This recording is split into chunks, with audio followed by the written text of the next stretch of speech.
You're listening to the Monday Night Community Show with Daniel on BRFM. This is the Daniel Monday Night Community Show on demand through YouTube. Thank you very much for choosing to listen to us through this method.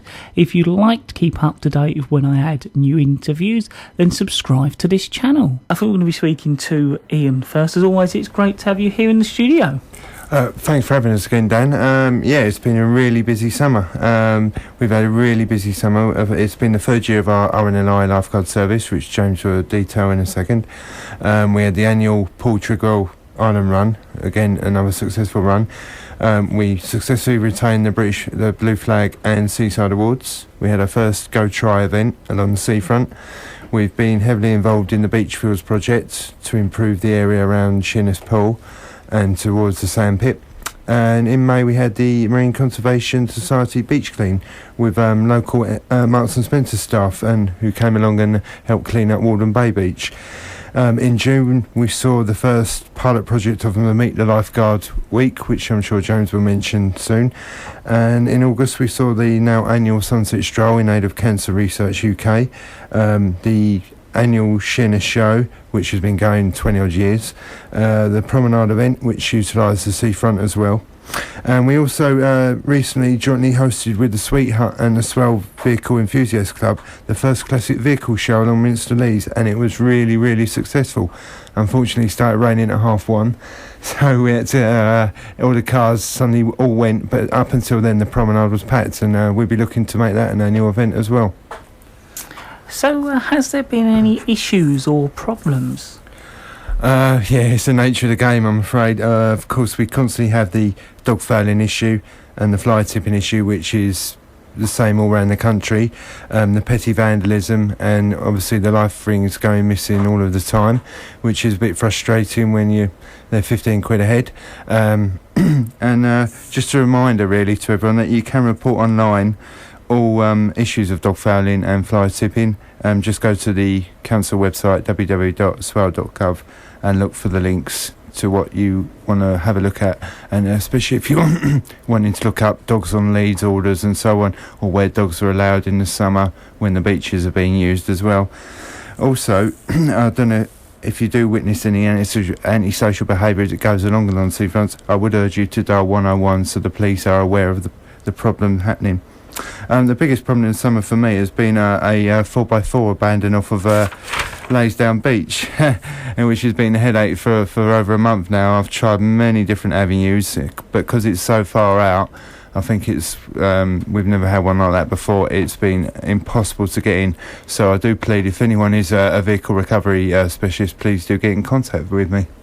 We're talking to Ian and James. James is the RNLI Lifeguard Manager for Swale and Thanet. We're going to be speaking to him next. It's good to see you back here on the Monday Night Community Show. It's good to be back, thanks Dan. So how has the 2015 season been going for the lifeguards here on the Isle of Sheppey? I can really only reflect what Ian said. We seem to have had a really good season this year. Plenty of fine weather, certainly brought a lot more people out down to the lovely coastline that we've got around the island here.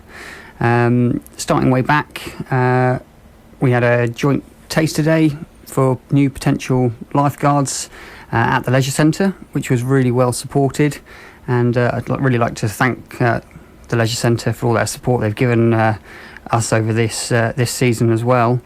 So we ran a joint taster session to give potential lifeguards a bit more of an insight into what lifeguarding work was like, to see if anyone on the island would like to take us up on it.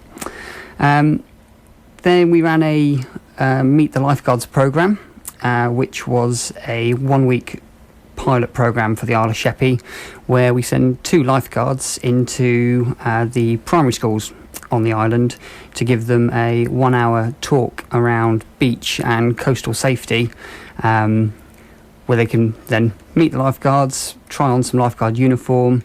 They do some sort of mock rescues and get some educational materials, learn about the safety flags that we display on the beach, and sort of rip currents, tidal currents, mud, ordnance, all of that is sort of rolled into it.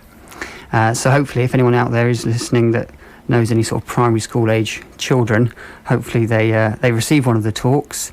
And if they didn't, and their school would be interested next year, then we'll be getting in touch again around about January or February time to book in schools for those talks prior to the summer. The lifeguards over the course of the year, I totted up, had a look earlier on. They dealt with just under 90 incidents in total, ranging from sort of head injuries to aquatic rescues, a few inflatables adrift offshore. And we also ran a joint demonstration day with the Sheerness lifeboat and the Coast Guard on the island, just to demonstrate to the people on the beach sort of the joined up approach of the services on the island. So, James, now the season has ended and the lifeguards are no longer on duty throughout the day, what advice would you give to people wishing to use the beaches over the winter, and what should somebody do if they find themselves in trouble in the water? Okay, so we'd always recommend going to a life-guarded beach, and on the island now we have finished for this season. If people are going to go into the water, we've got some sort of key messages really. Always make sure you tell someone where you're going and what time you're due to be back, so they know to raise an alarm if you don't return. Always carry a means of calling for help on your person. So if you are in a dinghy or a kayak, try and avoid putting the device into a hatch or somewhere out of reach. Try and make sure it's attached to your actual body. Always go with some friends, again, so they know where you are. And if you are in the water and you find yourself in distress, then we recommend you sort of lie on your back, keep your head above the water, raise your arm and shout for help. And if you should see someone in distress, you should definitely call 999 and ask for the Coast Guard. What are the plans, upcoming events for the upcoming months? Well, one of my plans has been achieved already. We've managed to get the stairwell done by the resorts office, my office, right next to Sheerness Pool, and that was with the help of the Canterbury College students. So that was a big achievement. My other hit list is the Laysdown Public Shelter, which a couple of weeks ago some kids tried to do it for me. So that's scheduled to come down end of October, but not at half term, and I will put out information, the exact dates, and I hopefully by Easter next year I hope to make that into a little picnic area similar to what we implemented along Sheerness near Tesco's. This Sunday we've got a dog walking event starting at Barton's Point, going along 3 miles along Seafront, and that's in aid of Wisdom Hospice. And then the following Sunday we've got the annual RNLI Sheerness Lifeboat Run, the annual 5-mile run along the seafront up to Minster Lees and back. And you can find details of these events and runs on my Sheppey Beach Forum, which is my personal beach information page. Paul at Sweet Hut has managed to book a traditional Punch and Judy show for Sunday the 4th of October, so hopefully the weather holds out and we have a nice weekend for that on the 4th of October.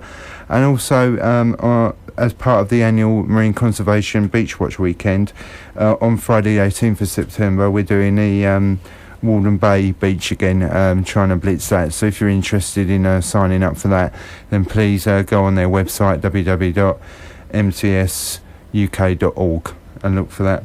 And next year my long-term plans as part of the 5-year plan is to start on replacing the metal bins along the seafronts, which have unfortunately been rusting and so on. So I'm going to look at, although they did look nice when they were first put in, they just can't withstand the sea air, so I will be starting to replace those bins. Now, a lot of beaches, I understand, are not submitting the blue flag application anymore due to sort of financial constraints. Will Swale continue to apply for that award? Well, the simple answer is yes. As long as we've got seafront services, and obviously we're a non-statutory service, so I can't say that we're going to be there forever, but as long as we are there, we believe is important to the local economy through increasing tourism, and it shows beach users that they are going to a beach with resources and clean water and staff and lifeguards. So we believe it is important as a signifier of what the beaches are and what they do. And in the future, we do hope to go for the blue flag for the Laysdown and Minsterley beaches, so all three will have excellent water quality, so I've been working on that as well. Earlier in the year, you mentioned that recruitment was an ongoing struggle on the island, James. Has anything improved this year? Yeah, I'm really pleased to say it has this year. Due to, we put quite a lot of effort in at the beginning of the year to try and promote the service that we provide on the beaches, and also the opportunities that were there for anyone that wanted to get involved and apply for lifeguard work. We ran 2 lifeguard courses over the course of the year, where we got 2 local recruits who've been working on the beach throughout, and certainly next year we look to build on that again and try and increase. So do you have any sort of future courses coming up, and how can people get more information if they are interested?